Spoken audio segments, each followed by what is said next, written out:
Essay meta-language analysis.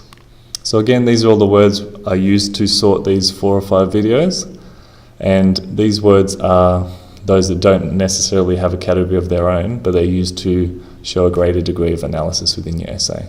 So the learning intention for this video is to improve the complexity and precision of your essay writing. And the success criteria for you is, I can experiment with a broader range of essay meta-language.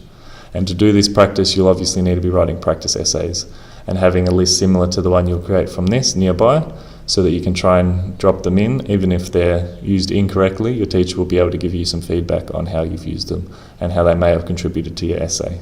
And also, perhaps, how you could use these pieces of meta-language more precisely. So the purpose of all these words is to analyse the message and arguments of a text. Your task while you watch is to note down the words and your own definition of them. Okay, so for the purpose of this list, I've just provided my own brief definition of the intent of each of these words. So reasonable is a judgment on the reasonableness or logicalness of a phrase or sentence. Exemplifies means a perfect or very good piece of evidence to illustrate the point you're making. Nonetheless or nevertheless, which can be used relatively interchangeably, means despite the previous evidence, this is still true. Evoke or elicit is to bring on emotions or thoughts. So you'd use this in the sense of the author evoked a sense of love and longing, or elicited the thought of homelessness.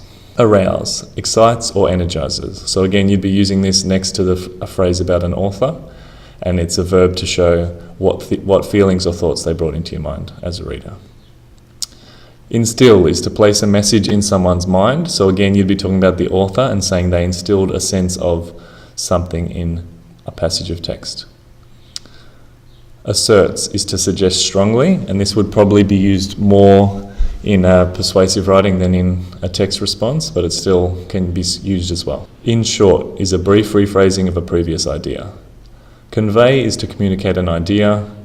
Whereby is a way to show process. So you might say the author does so and so, whereby the reader understands something. Omits is to leave out or keep hidden, and this is when you're really closely analysing a text and you're thinking about not only what is shown, but what isn't shown or what is omitted from the text. Whose views, whose values are omitted. Permeates is to seep into or pervade. So for this, you're probably talking about thematic concerns and saying how they permeate the text or a certain scene of the book.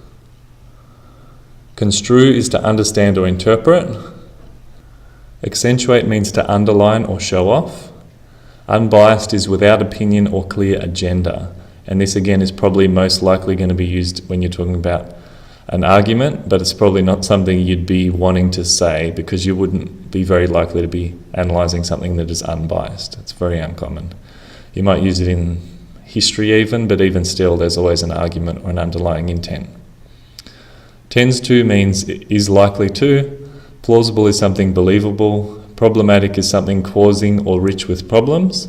So you might say that an author's view on a topic is problematic, or their presentation of a concept is problematic.